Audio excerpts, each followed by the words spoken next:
my witches. I'm grateful you joined me today in our quest to unravel the mysteries of dark magic. Come on in, and we'll begin our journey, if you dare.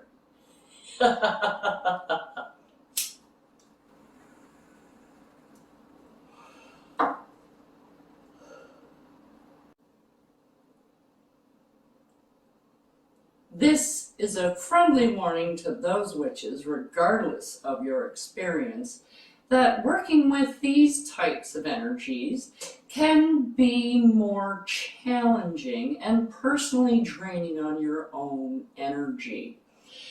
The deities, as well, on this side of the fence, tend to be a bit more demanding and less forgiving.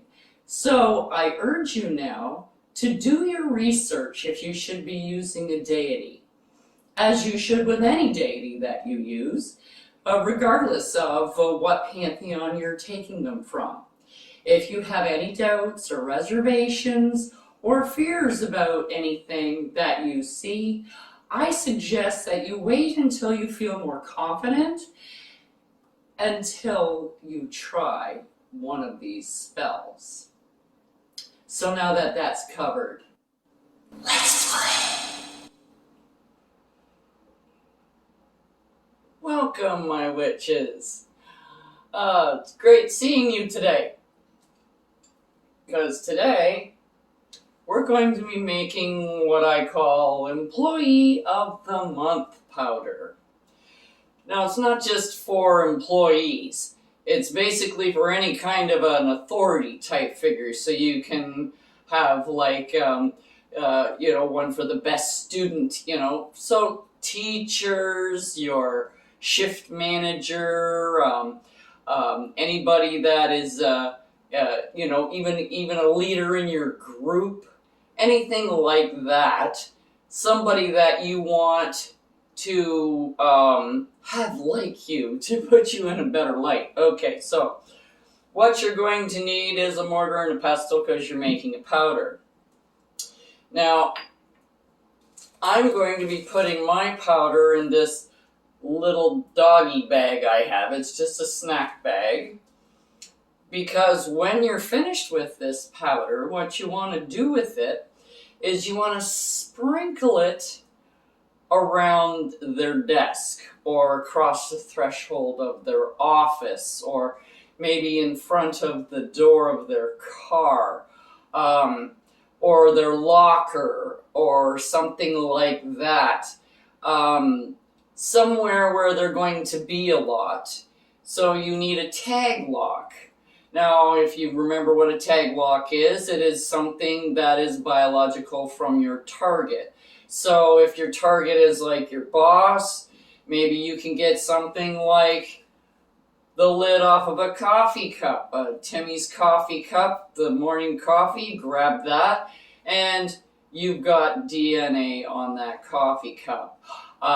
If it's your teacher, maybe you can get something from the lounge or something like that. Or you can always use something that they wrote. So on a grade from, some mark that you have, a little thing that they wrote on the bottom of your page, you can tear that off and use it. Okay, so what we're going to do with your little tag lock is we're going to burn it in our cauldron. Now, because it's just a small piece of cardboard that you want, I'm just going to use this set of tweezers so I don't burn myself. So, while you're burning this, you are chanting or you're visualizing about how this person is going to treat you. So you want better marks, you want more say, if you want them to listen to you more, all of those types of things. So you're putting that into this while it's burning to ashes in your cauldron. Now what you want to do is after you have those ashes all burnt in your cauldron, you take the ashes out.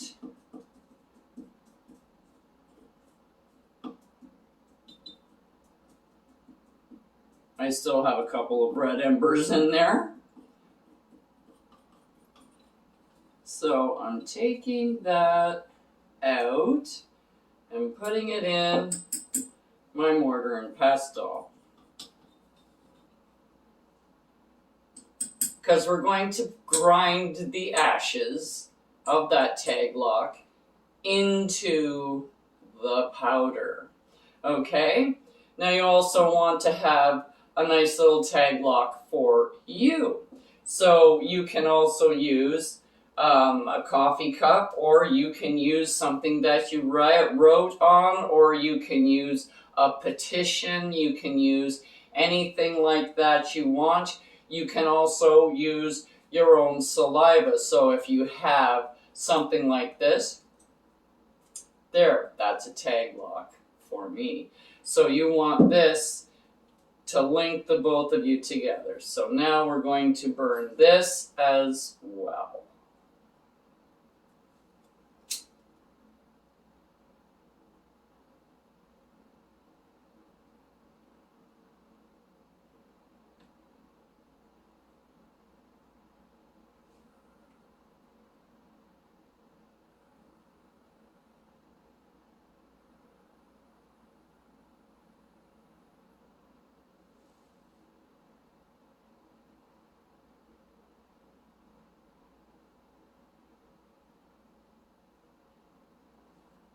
We'll just let that finish burning. And then we also keep that in our cauldron, or our mortar and pestle.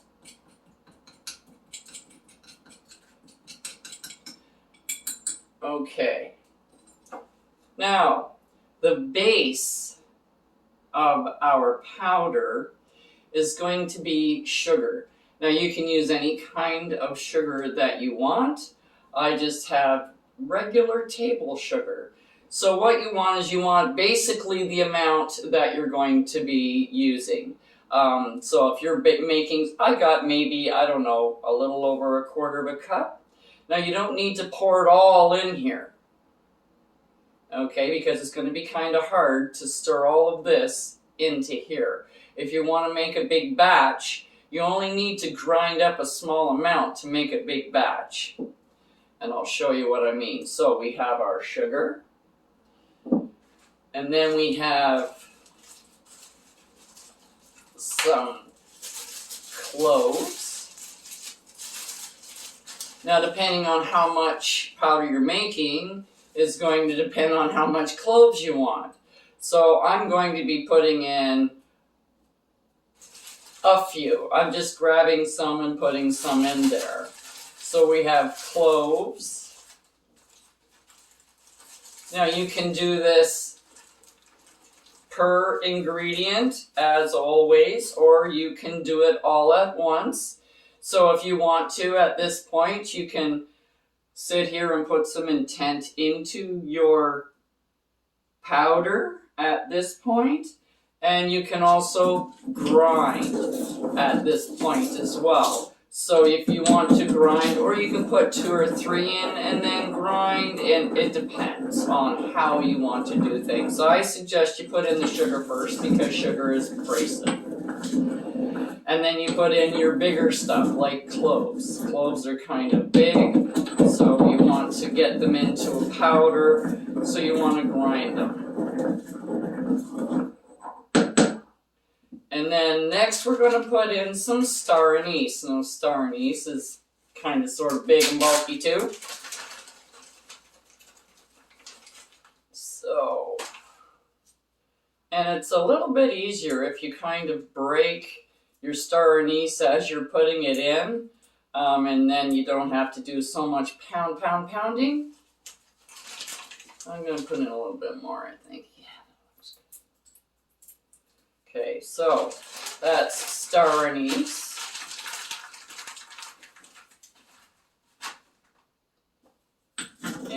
I'm going to do a little bit of pounding.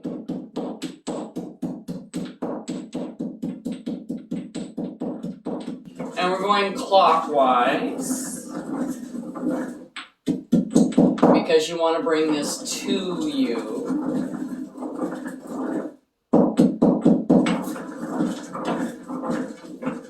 And you can put in intent in as you're grinding. You can put intent in afterwards, in between. You can put intent in all through it or just at the end. It totally depends on you. Now we're going to use cinnamon. I have ground cinnamon here. Just makes my life easier. I don't have to grind it.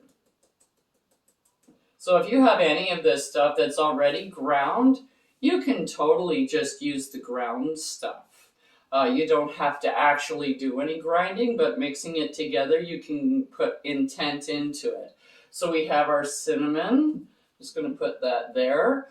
This is allspice. This is also ground. So I'm putting in a nice amount of allspice as well into there. Now I'm just going to do a bit of grinding in here, putting in some intent so you can chant, visualize, however you do your spell. And some people like to do chanting while they're doing something like this. And then when they imbue, they do a little spell that they have cast with some imagery. So they can visualize, so you can do all three. You don't have to just do one or the other. You can do combinations of them, however you like. Okay. That looks pretty good. Now, last but not least, we're going to be putting in some roses. So rose petals, I'm putting in different colored rose petals. These are all roses from my garden that I got last year.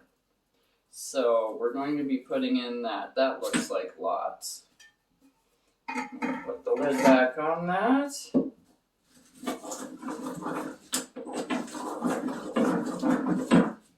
Now you want to grind this down pretty fine because you don't want to walk into an office and you see like hunks of clove and star anise or allspice or something like that on the floor. But a little bit of dust, you see that all the time. And if you sprinkle it lightly, then and you don't just drop it so it's a hunk of stuff. You kind of discreetly sprinkle. And you don't just do it once, you can do it every day. You can do it, it depends on where they are and what opportunities you have to sprinkle this powder around. Okay, so now once you've ground this down to a powder, you can again put your intent in it, or you can just put it in, you can do whatever. Now, because I have all of this sugar, that's ground, so I'm just going to take my spoon to mix it in. Like this.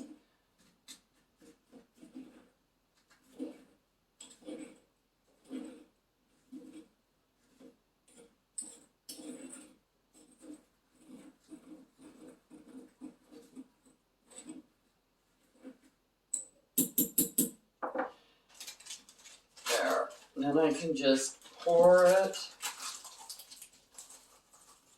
into my bag. And then I can pour the rest of the sugar right in the bag. Zip up the bag.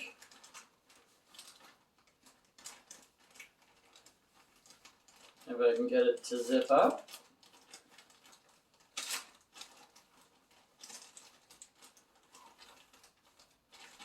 There, and then and you can shake this powder around so you can get it all incorporated in with the rest of the sugar that you put in. So you'll end up with this stuff that looks very much like just regular dirt. It doesn't look like anything other than that. So you can be fairly sneaky if you like. You just put it in. That's why I like it in the baggie, because then you can put it in your pocket and you just have it open a little bit. You pull it in, you just sprinkle, sprinkle, sprinkle as you're going by your boss's door. There you go. So it's easy to use, and it's quite sneaky. So it's really nice to have that little bit of dark magic in your life to just push you a little bit forward and ahead of everybody else. Happy fishing, everybody. Ciao for now. I'm Chronalone. Check out the link below for the correspondences and magical properties of the items used in this video. And don't forget to like, subscribe, and hit that notification button so you don't miss any witchy content our three sisters have brewing for you here on The Witch's Inn.